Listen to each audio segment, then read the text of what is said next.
I mean, you ready for that weight on your shoulders? You know what I'm saying? It's already there. It's in a sense. It's already there in a sense. And my shoulders are strong, baby.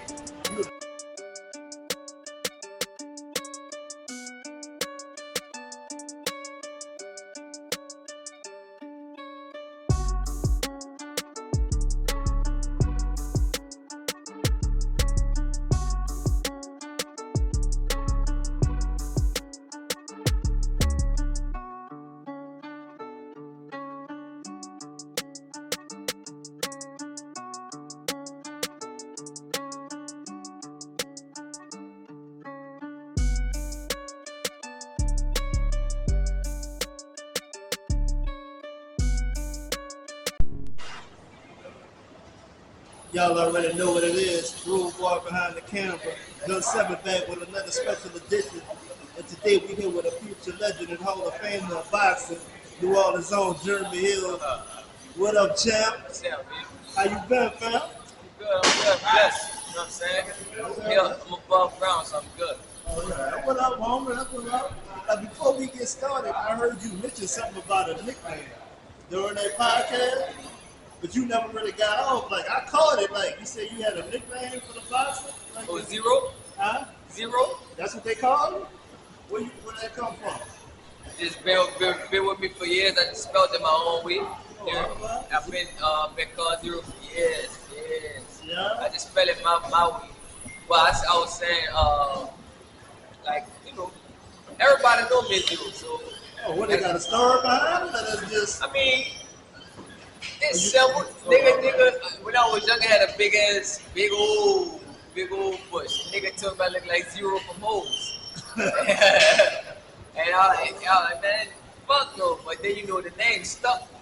And then I just spelled it my own way because I owned it. Like, you know, like, nigga called us niggas and I took that bitch and ran with it. So that's the same thing I did with Zero. I took it, ran with it, spelled it my way.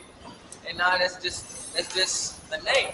I don't even... Like, niggas don't call me Jeremy. People don't call me Jeremy. I didn't think so. Yeah, you know that's family, or if I'm in trouble with my old leader or some shit, you know what I'm saying? But for the most part, Zereaux-Gumbeaux, you know what I'm saying? Yo. So, like, when you come out, they don't give you like a, you know, like a... They do. What they give you, like, you know, like Iron Mike Tyson? They call me Zero and they call me Gumbo. Oh, okay. Sometimes they may see my hashtag, like the last fight they see my hashtag. But for the most part, Zereaux-Gumbeaux, Zero Hill. Yeah. So what part of the city you brought up in, bro? You know, to the bone, brother. Yeah, I'm a downtown born and raised, and but I've been all over, son. I ain't even gonna lie, but I'm a night walk. Yeah, off Louisa, 2140 Louisa.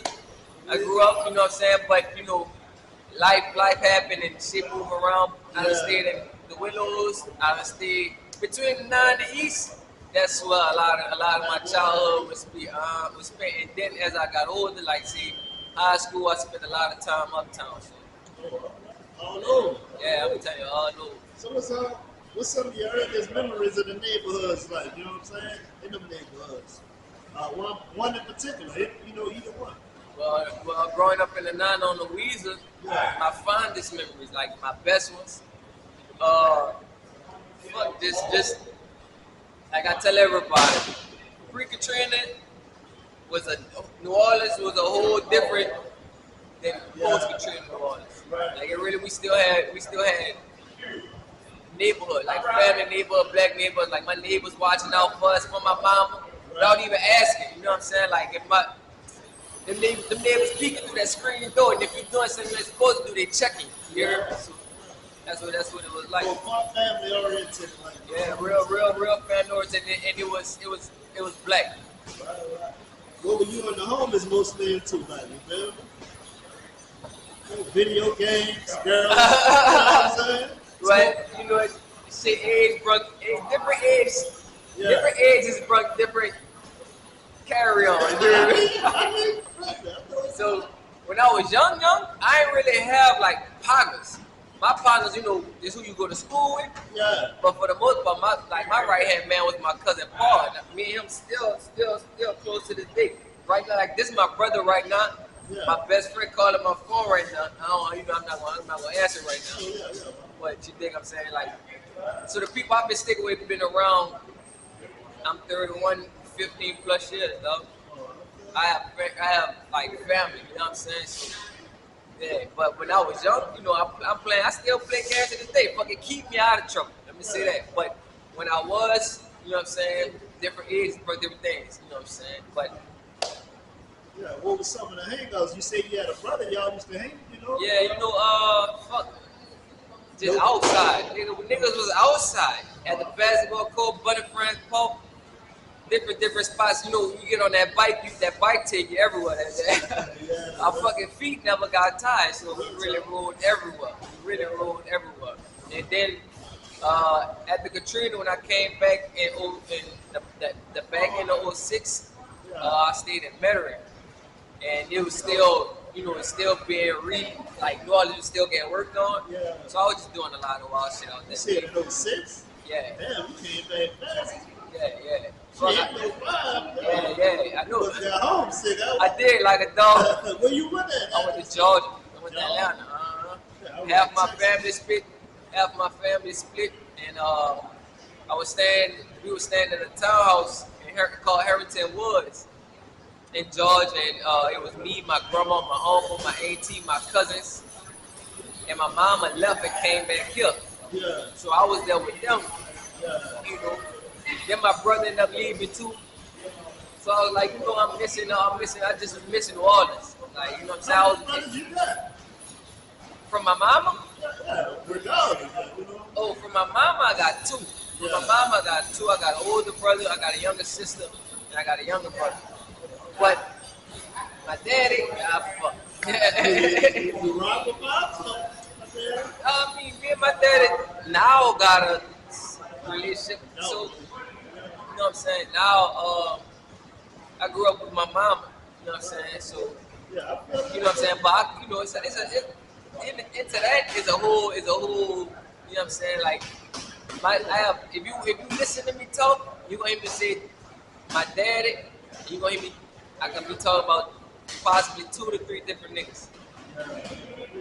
Men, I'm gonna say that. Yeah, I ain't gonna drag it on, man. That's all great. Yeah. So, I mean, did you get into a lot of fights coming up? Like, you Yeah. put a couple bullies on their ass, you know what I'm saying? I ain't gonna say I got put a couple of bullies on their ass, but because I ain't give a fuck what they did. That was on their time. No, they ain't trying to bully me. You know what I'm saying? But yeah, I got a couple of scraps. I got jumped before and all that shit. Oh, yeah? Yeah. I'm about to say, don't tell me you was the bully, huh? No, fuck no, I don't play that. I wasn't like that. I wasn't no hoodoo. Like, I just was a badass little dude. So like, I mean, everybody fuck with me because I wanted to be around the older kids. Yeah. You know what I'm saying? Like the older kids. So I'm playing football with people 5 years older and all this and all that. You know, I'm little trying to rock with them. And then when it came to fighting this, my little man versus your little man, what's up? And I'm fighting. Straight up. Between Gaslight Apartments, fuck the Willows Coronet Court, and the Ninth Ward, you know what I'm saying? Off like I said, that Jack Park up Louise, a bunch of friends, you know what I'm saying? I done had my fair share of mixes. So it wasn't even no high school fights. This was outside. Yeah, no, I know this outside, yeah. I really was an outside, I was outside. My fight in high school happened, nobody else didn't fuck with me. Yeah, you know, you just see one time, and that's all right. Yeah. But down to 35, and down to 35, fly high up, mighty right nigga, you dig what I'm saying? Always to the death of the road and gold, you hear me? To my soul. Yeah. Man, so look, what got you into boxing, you feel? Fuck. I mean, I always was interested because you know, being little fighting, and then you hear about, you know, of course you know about Mike Tyson and all those type of people and shit like that. Yeah. And then tapping out, like I don't really see kids tap out these days. But you know, if y'all don't know what tapping out is, it's slap boxing, but we, you know, we call it tapping out. You tap out. So you know, you're thinking like that, but it wasn't taught that it was available to us. That shit stopped in the 90s. That's Yeah. the only thing that came in the 2000s. The tapping out shit on, yeah. Like, you know, that's how we used to Yeah, that's how fucking they greet our partners sometimes out. You know what I'm saying? But you know what I'm saying? Nigga had games. Like, Yeah. Like, stag and Batman and shit. yeah, open chest and Left shit. hand journey. Yeah. Nigga had to throw them hands behind something, you know what I'm saying? So I mean, But once I graduated high school, my AT stayed next door to this man named Chaz, who was my first trainer. That's how I got into boxing. was it a sport you watched a lot? Like you say, you like watched the Tyson fights. You know, we didn't have cable to watch it. Right. So when the internet finally got fast enough for everybody to use, you know, we was watching highlights and shit like that. Right. Outside of playing games like Knockout Kings and all that, thinking like, oh yeah, bitch, I can box too. Right, Or right. put like or getting the fucking like me and my brother, we used to get like stuffed animals from Mardi Gras and put all of them in our hands and like that was our boxing gloves. You know what I'm saying? Because we didn't have the blow up gloves or the cotton gloves. We had them. And then they used to make me and my other cousins like fight like that, like box like that. So it was just that was the sport. You know what I'm saying? Yeah. So do you have a top five for us boxers? Do you have your top five? Number one, Emmanuel Augustus. With two, I like Wilfredo Benitez off his defense. Three, of course, is Ali. Ali got it. Just his charisma and everything alone. Yeah. And he is who he was. So I got to. Right? He got it. That was three, huh? Yeah. Number four, Terrence Crawford. Yeah, I fuck with Bud. I fuck with him. I fuck with him as a person. Oh, no? To a degree, you know, we ain't tight, but I done chopped it up with him. I done been on the phone with him, and he a solid dude. He ain't no gimmick. Dude just be about his business, about his time. You know what I'm saying? So not to mention he's the fucking best fighter next to Canelo. Him and Canelo is at a stake of who the best to be. So, and my number five, fuck, I don't know, I can't think right now. Myself. If I can put myself in there, yeah. Because I really do believe when I'm on mentally and everything, like nobody can fuck with me. And that's been shown. Like, I believe it. What's the best match you feel like you ever saw? Or like your favorite match? That I ever watched? That you watched, yeah. Damn. You know what I'm saying? The best fight that I watched, I liked the Deontay Wilder Fury trilogies. You like them boys? Fucking right. Them fights was everything. The Deontay Wilder Fury trilogies. Sean Porter and Keith Thurman fight was one of my favorite fights I watched. Sean Porter had a lot of action-packed fights where it was like, damn, Sean Porter and Bud, Sean Porter and Spence. But as far as like my favorites, Tyson Fury, Deontay Wilder trilogy, Thurman and Porter.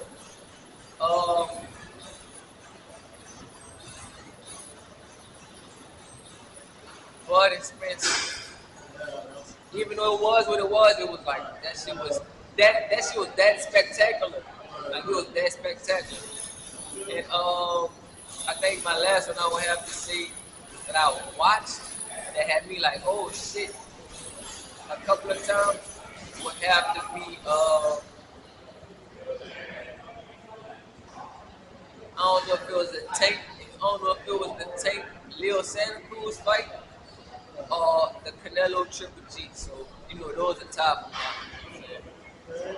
So how was your family reaction of your decision to box? Like, you know what I'm saying? Were they nervous? You know what I'm saying?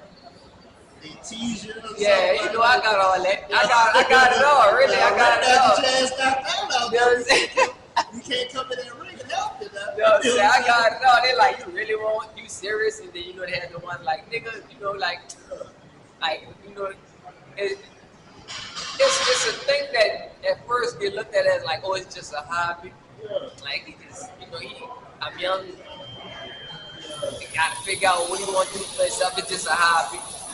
But then when they seen how serious I was, and because I wasn't the first one in my family to start this. Oh, you had to pursue boxing? Yeah, I wasn't. I ain't gonna say I'm gonna say I'm the one who took it the first and was the realest with it. Yeah. Most dedicated to it, but I didn't start it. Actually, it was my little cousins. Actually, it was my little cousins, like Miko and Jai. Yeah, we young. And they met Chance first, and then that's them and my cousin Paul, you hear me? And I fell into it, and I just was like, yeah, that's really what I want to do. Like, they was just doing it. I really trying to, I put my eggs in that basket, here. Who you feel like is your biggest supporter?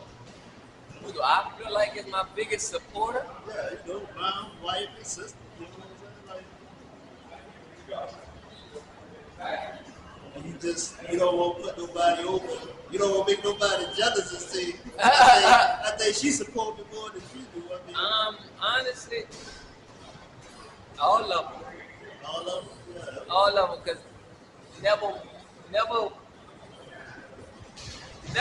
So my old lady really do be, she rock with. You know what I'm saying? My mama believe, but as a mother, she like, she have her cautions about it. Concerns. Yeah, so as far as health wise, plus my mama a fucking nurse. So, you know what I'm saying? Yeah. Makes sense. My mama be concerned about just the diet part of it. She be like, you sure that's good for your body, though? So, but as far as support, like they never, none of them ever see, like, you know what I'm saying? They just root for you. Yeah, they root for me. Like my mama, starting off, used to be like,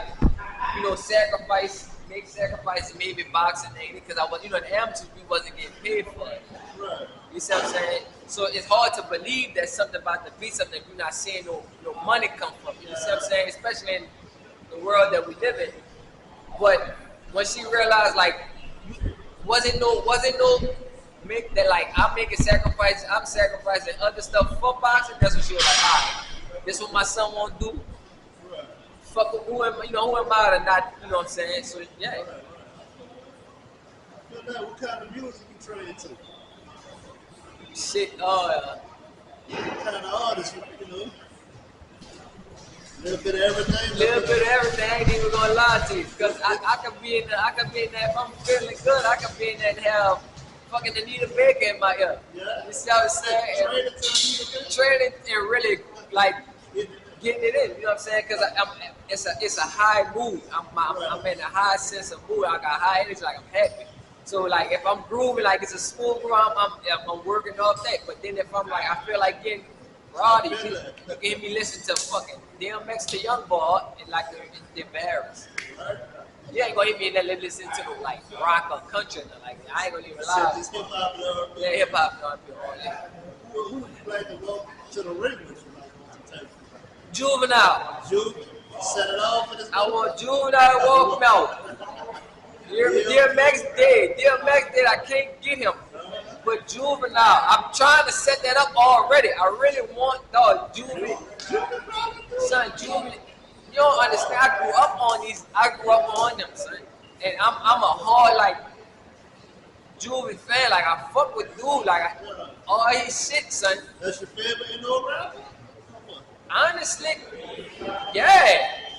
Yes, like honestly, like so. My old no rappers that I have in my phone that I listen to on repeat. Of course, Juvie, Wayne, old Mystical.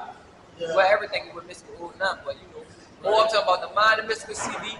Mac is a legend. Every time I see Mac, I gotta shake his hand and give him my respect, cause Mac, like, no, you don't understand, like Mac. Mac was crucial. Man, what? I'm trying to go to that concert with him and Fiend. One of my favorite rappers too. Yeah, Fiend was a dog. A lot of people slept on Fiend. Fiend was a fucking monster. For real? Yeah. So you know what I'm saying? I got Fiend for Wayne. For real? Yeah, I fuck with Wayne. Fiend was one of the first real lyricists, like spit balls, like, yeah. I listened to BG. You know what I'm saying? Fucking right. Hell yeah. All right, take me to your first fight. What's going through your mind? My very first pro fight? Yeah. Oh, my first amateur fight. Well, your pro fight. My very first pro fight. Any pressure, any fears, any injury? That that was my first time having a diet for something. Oh yeah. So that part was like, man, what the That fuck? was something different. Huh? Yeah, and we didn't really necessarily know the science behind it yet, so it was a hard diet for no reason. Right. It was a hard diet because I just started to walk around with weight on me, like some type of weight on me. I used to just be small throughout the amateurs. I never had to lose weight. I was just already at fight weight. Right. You see what I'm saying? So now when it came to this, I had to lose weight. And it just so happened the dude didn't make weight, so I had to end up gaining weight the day of the fight. But I was excited. I was anxious because it was a new journey. It was a new step. You know what I'm saying? Like I'm pro. I really wanted to see what it felt like to get hit with no headgear, smaller gloves. Ask my coaches, ask my manager, ask my family. They was like, "What's wrong with you?" What I'm that like, person felt like? once I took it, I was like, "Oh yeah," because I let him jab me. You can watch. I got the film. You can watch. I let him jab me just so I could see what the fuck, what I'm really getting involved with. And once I get, because my mindset always was, I done fought bare fists plenty of times. That's how you have to. So a glove is at least some type of cushion. Protection, right? You see what I'm saying? So once I got hit, and I was like, yeah, it turned me on, like, you heard me? So it gave you some drive. Yeah, and that's when I was like, I fucking love this shit. Like, I love this shit. Like, you know how like you being a competitor, like, how can I compare it to like, It's a rush, right? it's a rush. Like, hey, if you play basketball and niggas get a fire move on you, like, yeah, bitch, you got that, but no, I'm coming back with something. Football, nigga take, like, hit you a good, yeah. You see what I'm saying? You get up, you ain't hurt, but you get up like, yeah, all right, bitch, just know, like, yeah. That's the, so, yeah, my first fight was that. It was a mixture of everything, you know what I'm saying? Everything. So is the objective to win by decision or finish the opponent by KO? Knockout. My objective is to just win. Right. Just win. I would love knockouts. Who don't like a knockout? Right. So, get that shit out. That's definitive. Like, ain't nobody else saying this. You know what I'm saying? I ain't got to worry about no judges cheating me or feeling like, you know what I'm saying? Because I stopped this. You know what I'm saying? Like, I love it. But that's not the goal. I can't go in there because you can't knock everybody out. Yeah. If you go in there with that mentality, sometimes you can wear yourself out and end up getting caught. You know what I'm saying? You know what I'm saying? It don't always work like that. Because boxing, all it takes is one mistake, one punch to change everything. Slip it. Yeah. Ain't no timeouts. I can't call a timeout like I fucked up. Hold on, let me recruit. Yeah, I can't do that. So I mean, you would get bored in between fights, like, you know what I'm saying? Like when you ain't fighting nobody, like, Yeah, sometimes you go with months without a match or something. Yeah. But what you like do to pass time and shit like I train everything. It get boring in the sense of like, man, I'm not fighting. Fuck, I won't fight. right. You know what I'm saying? It get boring in that sense, but that's pretty much it as far as that goes. As long as I got good sparring and stuff, the interest is there. Don't get me wrong, boxing is so repetitive that sometimes it become like, man, I feel like shit just stagnant. But it really is all the small building blocks because you can never perfect the craft. It's always forever evolving. You know what I'm saying? So what would it mean for you to bring a title to the city of New Orleans? For me, what would it mean for me? Yeah. Man, listen, I ain't know, man, I told you, I get a title, especially a world title. Yeah. Like I'm planning on it. Y'all gonna see, that's gonna be tears. Nigga, I'm ready up for that shit. Boy, yeah. I know, that's why I said, what would it be to you? Man, I'm gonna be crying. I ain't gonna lie. Like, I'm gonna feel like I accomplished something. Like all my years of work ain't go to waste. You know what I'm saying? Yeah. That's like the damn a Grammy for a rapper. Yeah, like, for an actor. to me, that's major. I mean, if I could get that, when I get that, like, that mean I could bring fights to the Superdome. Like, you know what I'm saying? I'm trying to. That's why I said what it would mean you to bring a title to New Orleans, like, because you know how passionate the city can be when it comes to champions. Yeah. Like Saints, Pelicans, Lil Wayne, Tyler. You see what I'm saying? I'm trying to do shit like that. See, See, if I could get it to you know, when the Saints doing good in the season, the fucking murder rate go down. Yeah. If I could get that type of influence in this city, come on, man. Shit, you out with fight, they will clean up all the city. Yeah, come on, man. I'm trying They to gonna get. try to get the homeless people in the area and secluded. Yeah, You know? like don't get me wrong. Don't get me wrong. Of course, New Orleans is small on a grand scale to the world. Yeah. So world recognition is cool, but you gotta start home. Like I can't branch off and what it look like me branching off, but repping New Orleans and I ain't doing shit. You know what I'm saying? I ain't got no real connection with. You know what I'm saying? That ain't me. Yeah, I'm trying to. Yeah. I mean, you ready for that weight on your shoulders? You know what I'm saying? It's already there. In a sense. It's already there in a sense. And my shoulders are strong, baby. You think it'll be a whole lot of fake love? You know what I'm saying? A whole lot of, you know, they just want the band on. I mean, fuck, I don't know. To be honest, I don't even think about it. I haven't felt fake love yet. Right. So I can't say. I haven't felt fake love as of yet. Like with the notoriety that I do have, I haven't felt fake love because I'm not a fake person. So when people feel like they can relate to me, or you know, it's all good. Alright. You feel like you the toughest of all? Do I feel like I'm my toughest on my own? Yeah. So what's your biggest goal in playing that cannabis? Well, shit, you just answered that. Yeah. With the title, you know what I'm saying? Yeah. So what's the major goal you set to accomplish in life in general? You know what I'm saying? And life in general, Yeah. be able to provide for my family, Yeah, my that's- daughters, my kids. Like I don't really. That's what I mean. Once I had kids, I really stopped giving them. Like me, I'm good. I can survive. So you got more than just a dog? I thought you.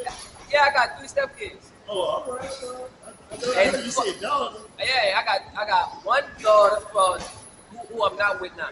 Right. I had my daughter before I got with my old lady. All right. But you know, my old lady kids is my kids. I've been with them since the youngest was 8. Yeah. That nigga 17 now. Damn. You probably bigger. You bigger than you? He tall, he skinny though. My nigga just, but it's a relationship. It's a relationship that we have, and of course I want more kids. Yeah, you damn right I want more kids. Long that thing work. I'm feeling. Shit, I'm 39. I'm still one more Yeah. boy at least. Yeah, I got man. Look, hey, I gotta put a boy out here. Yeah. I got a boy to girl, but I just always just want Yeah. just one more boy. I feel it. I feel it. You know what I'm saying? So I'm guessing I don't want to answer for you about the ask the most proudest moment in your life, but I'm guessing that's fatherhood or what? So, I think, because that story is crazy how my daughter came to be. Yeah. Crazy. So I can't say that's the most proudest moment. Is in that moment because it was a surprise. Like the day my baby mama told me she thinks she pregnant. 9 o'clock that night, I was a daddy. Yeah? Does it look like I'm making this shit up? What you mean? Nigga, listen to me. 7 that morning, she said, I think I'm pregnant. 9 o'clock that night, I have a daughter. But she didn't give birth that day. Yeah! She did. That same day. Yes, that same day. So That's wild. that moment, like I held it together because I'm a man and I got to keep her calm and all this and all that. So that was my happy. I'm gonna say that was my most thankful moment. Seeing my daughter being born with no deficiencies. Yeah, no. Fuck, I want to experience pregnancy. Yeah, that's why I'm trying to have another baby. I ain't get to experience big stomach and fucking prenatal care and all that. Nigga, I woke up. Baby showers and Yeah, all I ain't get to do none of that. Nigga, I woke up. I think I'm pregnant. That night, I'm a dad. Yeah, I ain't get to do that. I ain't get to do none of that. So I want that, but I'm thankful that my daughter was born with no deficiencies. You know what I'm saying? Nothing. Healthy. My proudest moment, I think my proudest moment is to when I see and hear my daughter brag on her dad. Oh, all right. Like my daughter be repped out on me, and I love it. Like that's my that make my heart smile because she be like, my dad a boxer, he famous. She be coming home like my teachers follow you on Instagram and they see your fights and all this stuff. I be like, eh. it make her happy. You know what I'm saying? So it make me happy. Like I'm doing something with my daughter feel like that. She just see you fight. She just see you. My daughter bet all my fights. Oh yeah. I don't play that shit. And she be bucking too.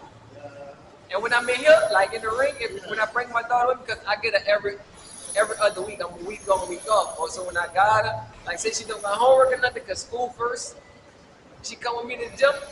Janai know her job, grab that water, be the water girl. Nah, she's old enough now to where I can teach her more about the sport, like, because I want her to be able to defend herself. My baby gonna fight eventually. Somebody. Well, look, man, this has been an exclusive right here. My first time interviewing a professional boxer, especially right here in the hometown. Fam, I wish you nothing but endless success. You know what I'm saying? I love to see you in action. I've never been to a live fight, but I'll definitely be tuned in to any of your future matches. You know what I'm saying? You know what I'm saying? I'll be rooting from you from TV. You know what I'm saying? I like that. You got anybody you want to shout out? Any trainers? Any? You know, shout out Friday Night Fights. That's the gym. You know, shout out Mike. Shout out fuck all my coaches, everybody that's helped, that's a part of my success, that's a part of my journey. You know what I'm saying? Some coaches in here right now, you see, helping and do their thing. They help me with me. Shout out, Audit, Reed, everybody. Shout out to all this. That's what's up. That's what's up. Road Boy does 7 Network right here. New Orleans on German Hill. Know the fine is signing out. You hear me? What?